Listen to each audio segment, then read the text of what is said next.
Hello बच्चों, क्या हाल चाल है? कि आप बढ़िया होंगे। तो मैं आज आपके लिए लाया हूँ एक खूबसूरत सा लेक्चर जो कि होगा क्लास 10th और 12th के लिए फिजिक्स का, और वो होगा प्रकाश का अपवर्तन के लिए। और हम लोग इसका पहला वीडियो देख चुके हैं जो कि पार्ट 1 में आपको देखने को मिल सकता है। तो सबसे पहले मैं बता दूं कि ये आपका खूबसूरत सा चैनल, मेरा नहीं आपका खूबसूरत सा चैनल कंसेप्ट ऑफ एमके पर स्वागत है। और अगर इस पर नए हैं तो इस चैनल को सब्सक्राइब कीजिए, लाइक कीजिए, शेयर कीजिए, लेकिन वीडियो देखने के बाद अगर बढ़िया लगे तब, ठीक है। देखिए, आज हम लोग सीखने वाले हैं अपवर्तनांक एवं प्रकाश की चाल। ठीक है, अपवर्तनांक एवं प्रकाश की चाल हम पिछले वीडियो में चर्चा कर चुके हैं कि अपवर्तनांक क्या होता है। अपवर्तनांक क्या होता है, यानी कि हम बताए थे पिछले वीडियो में कि sine I upon sine R बराबर एक नियतांक होता है। उसी को हम लोग कह सकते हैं कि पहले माध्यम के सापेक्ष दूसरे माध्यम का अपवर्तनांक, यानी उसी को हम कह सकते हैं, यानी कि n बराबर, ध्यान समझिए, हम कह सकते थे कि n बराबर 1n2। ये बात हम बता चुके हैं पिछले वीडियो में। अगर आप नहीं देखे हैं तो जाकर आप देख सकते हैं। ठीक, उसके बाद आपको ये वीडियो बहुत ही बेहतरीन लगेगा। पहले आप इसको देख सकते हैं और देखिए। हम लोग क्या स्टार्ट करते हैं, देखिए, कह रहे कि हालांकि इसमें बहुत बड़ी बात नहीं है, कह रहे कि अपवर्तनांक एवं प्रकाश की चाल क्या होता है। अब इसी में हम लोग संबंध ज्ञात करना है। ठीक है, सपोज दैट, मान लीजिए दो मीडियम है, दो क्या है, मीडियम। ऐसे समझिए, एक ये माध्यम हो गया, ठीक है, ये है आपका जी है, जी मतलब ये कांच है, ग्लास, और ये क्या है, हवा है, ठीक है, एयर है। ये आपका क्या हो गया, अभिलंब हो गया, यानी ये आपका कांच हो गया, ये आपका हवा हो गया, यानी कोई, अच्छा ये आपका नॉर्मल हो गया। नॉर्मल मतलब अभिलंब जिसको कहते हैं। यहाँ से अगर कोई प्रकाश की किरण आती है और इसमें चली जाती है, इसके ऐसे न जाती है, भाई कहने का मतलब यही है कि वो सीधा न जाकर थोड़ा सा मुड़ती तभी ना प्रकाश का अपवर्तन होगा। ये तो आप पिछले वीडियो में जान सकते हैं। तो अब देखिए, कह रहा है कि जब प्रकाश किरण सीधा न जाकर मुड़ जाती है तो अपवर्तन कहते हैं, और एक माध्यम से किसी में जा रही है, दूसरे के माध्यम में। देखिए, हालांकि थोड़ा सा तबीयत खराब होने के कारण हम वीडियो नहीं बना पा रहे हैं। और देखिए क्या होगा, अब एक माध्यम से दूसरे के माध्यम में जा रही है तो प्रकाश की चाल बदल जाएगी। क्या होगा, प्रकाश की चाल बदल जाएगी। एक बात और हम लोग सीखेंगे कि अगर कोई, जैसे समझिए, अगर कोई प्रकाश की चाल या प्रकाश एक माध्यम से दूसरे के माध्यम में जाती है तो हम लोग अपवर्तनांक के लिए दर्शाते हैं ANG।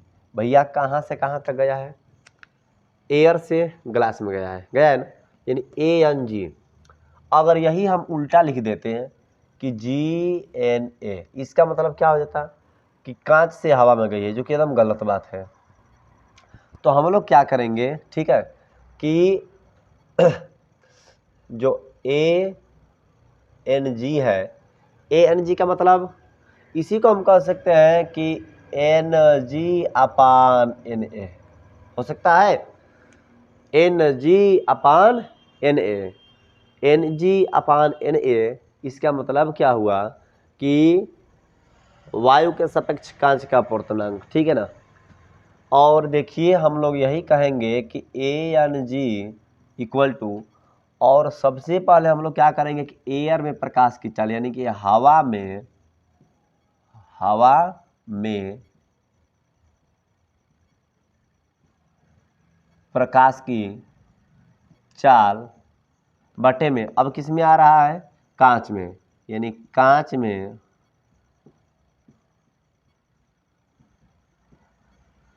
में प्रकाश की चाल, ठीक है। करे कि हवा में प्रकाश की चाल होगा और बटे में क्या हो जाएगा, कांच में प्रकाश की चाल, यानी कि एयर से कहाँ पर जाएगा, जब जी में जाएगा तब। सपोज दैट, मान लीजिए यही क्या होता है, एक माध्यम से,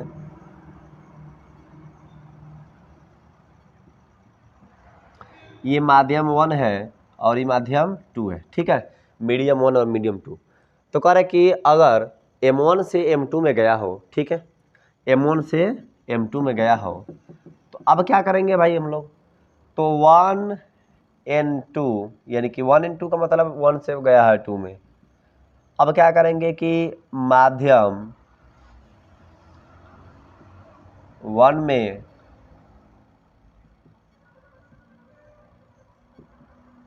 प्रकाश की चाल बटे में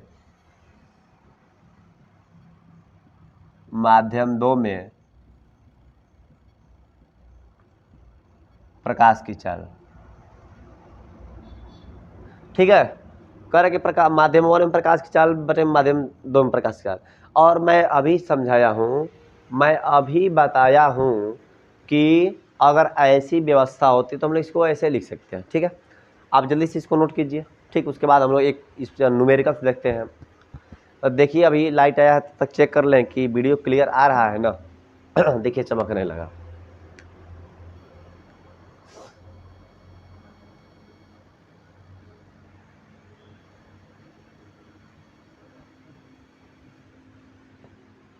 जल्दी से आप इसको नोट करिए और उसके बाद हम लोग इसी पर एक क्वेश्चन को हल करते हैं।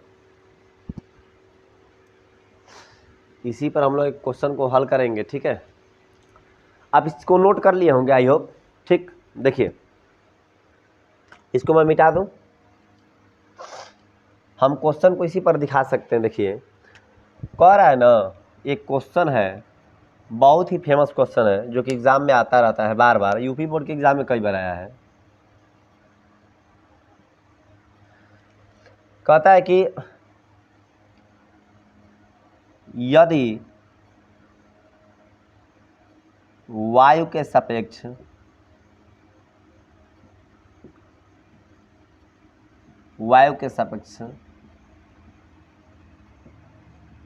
कांच का पूर्णांक 1.5 हो। ठीक है, 1.5 हो तथा वायु में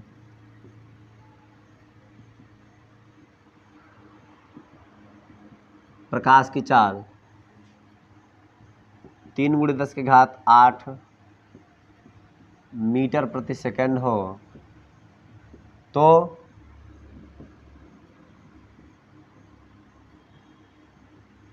कांच में प्रकाश की चाल।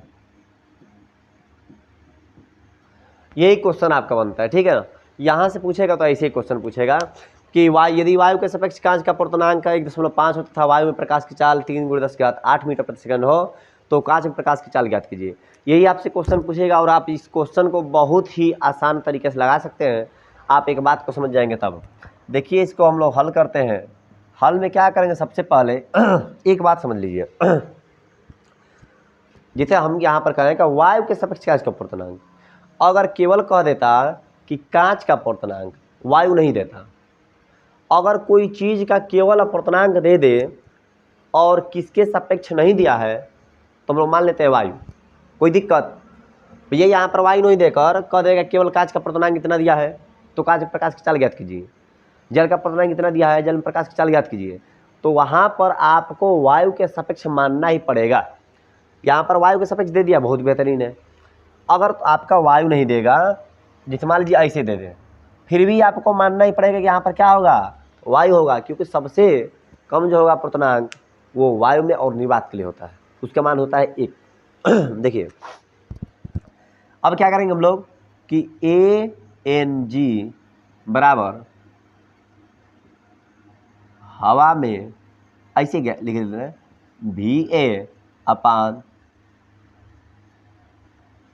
VA/VG इतना हो गया।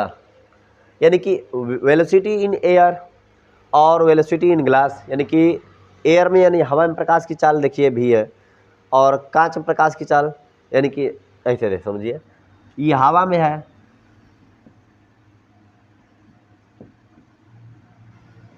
हवा में चाल, और ये क्या है,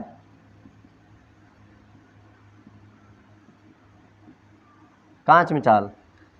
यहाँ का मान दिया है कि एयर के सापेक्ष वायु का, मतलब एयर के सापेक्ष ग्लास का, यानी कि वायु के सापेक्ष कांच का यहाँ पर दिया है ना 1.5। हवा में कितना होता है 3×10⁸, और इसका मान पूछ रहा है। कांच में प्रकाश की चाल को हम लोग मान लेते हैं VG। हो गया, इसको गुणा करते हैं, VG बराबर 3×10⁸, 1.5 हो गया, 1.5 दूना के 3, यानी VG का मान हो गया आपका 2 गुणे 10 के घात 8 मीटर प्रति सेकंड, इतना आपका हो गया। यानी कि कांच में प्रकाश की चाल होता है 2 गुणे 10 के घात 8 मीटर प्रति सेकंड। मैं आपसे पूछूंगा, ये आपके लिए एग्जाम्पल हम दे दिए, और मैं आपसे एक क्वेश्चन दे देता हूँ, आपके लिए होमवर्क होगा कि वायु के सापेक्ष कांच का पूर्णांक अब नहीं देंगे हम, ये पहले आप नोट कर लीजिए। मैं दे देता हूँ कि ए या न डब्ल्यू का मान दे देता हूँ 1.33, चाहे उसी को कह सकते हैं 4/3। तो डब्ल्यू में प्रकाश की चाल, यानी कि डब्ल्यू मतलब वाटर में, यानी कि जल में प्रकाश की चाल आपको ज्ञात करने हैं। ये आप कमेंट करके बता दीजिएगा अगर हल करते होंगे तब, ठीक है। इसको आप नोट कर लीजिए। उसके बाद हम लोग देखते हैं प्रकाश की उत्क्रमणीयता।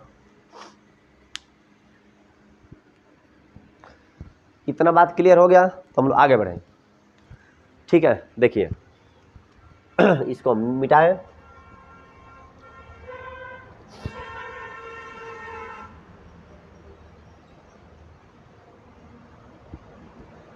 प्रकाश की उत्क्रमणीयता,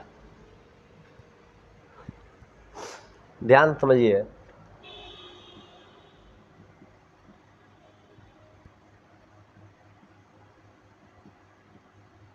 प्रकाश की उत्क्रमणीयता,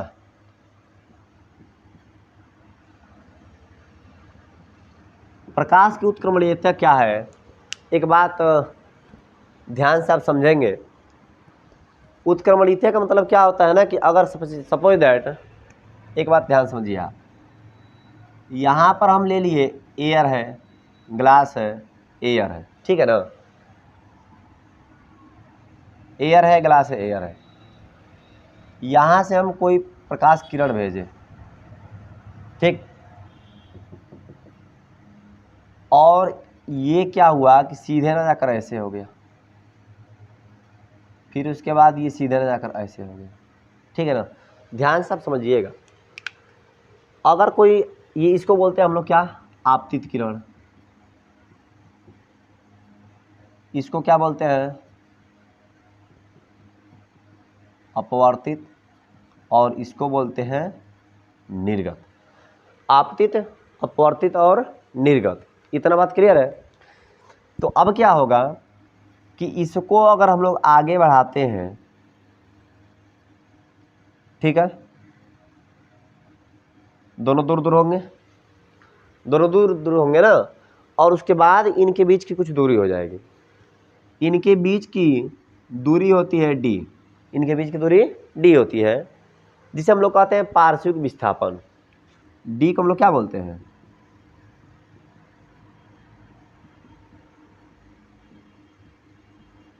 डी को हम लोग बोलते हैं पार्श्विक विस्थापन। यानी कि आपतित किरण को आगे बढ़ाने पर अगर निर्गत किरण के जो समांतर होती है और उनके बीच की जो दूरी होती है, उसी को हम लोग क्या कहते हैं, पार्श्विक विस्थापन।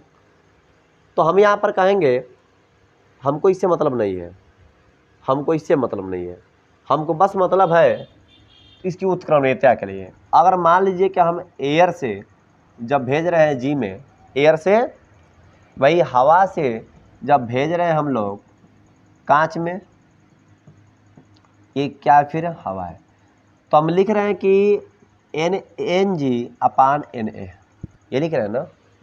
हम क्या लिख रहे हैं, ANG बराबर NG/NA, ये हम लिख रहे हैं, ठीक है। तो अगर मैं इसको चाहूँ कि फिर अब ग्लास से एयर में जा रहा है, यानी कि फिर अब कांच से, देखिए एयर से जी में जा रहा है, अब जी से किस में जा रहा है, एयर में। इसका मतलब कांच से अब वायु में जा रहा है। आप क्या कहेंगे, ये ऊपर क्यों लिखा जा रहा है ना, ध्यान समझिएगा कि जो पहले होगा वो नीचे होगा। आप इस बात को गौर से देखिएगा, नहीं तो फिर काम गड़बड़ा जाएगा।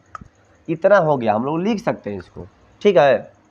Equation number 1, equation number 2। अगर ऐसे बहुत सारे हों, एक ही नहीं बहुत सारे हों, तो भी हम लोग ऐसे ही करेंगे, ठीक है ना। अगर समीकरण 1 गुणे समीकरण 2, तो क्या होगा, ANG गुणे GNA बराबर Ng अपान Na और Na अपान Ng काट कूट, तो Ang गुणे Gna बराबर 1, और इसको हम नीचे भेज दें तो Ang बराबर क्या हो जाएगा, 1/Gna। ये क्या हो गया आपका उत्क्रमणीयता हो गया। भैया एक माध्यम जब दूसरे के माध्यम में जा रहा हो, ठीक है, आप क्या कहेंगे, Ang बराबर 1/Gna, या इन्हीं दोनों का गुणनफल कर देंगे तो क्या हो जाएगा, उसका मान 1 आ जाएगा। ये आपका क्या होता है, प्रकाश की उत्क्रमणीयता हो जाएगा। अगर ऐसे ही कई सारे माध्यम हो, इसको आप पहले नोट कर लीजिए, ठीक है। उसके बाद हम लोग अगले वीडियो में देखते हैं, तब तक ले जय हिंद। और इसके बाद हम लोग पढ़ेंगे नेक्स्ट कि अगर ये एक माध्यम से ना हो, यानी कि ये इसमें 2 माध्यम का था ना, एयर और ग्लास, और अगर इसके आगे हम लोग देखेंगे, मान लीजिए 3 माध्यम हो, अगर 3 माध्यम होता है तो क्या करेंगे, वहाँ पर भी गुणनफल क्या हो जाएगा, 1 ही हो जाएगा। तो हम लोग इसको आगे देखेंगे कल वीडियो में, लेकिन इसको आप पहले नोट कर लीजिए। तब तक के लिए जय हिंद, धन्यवाद।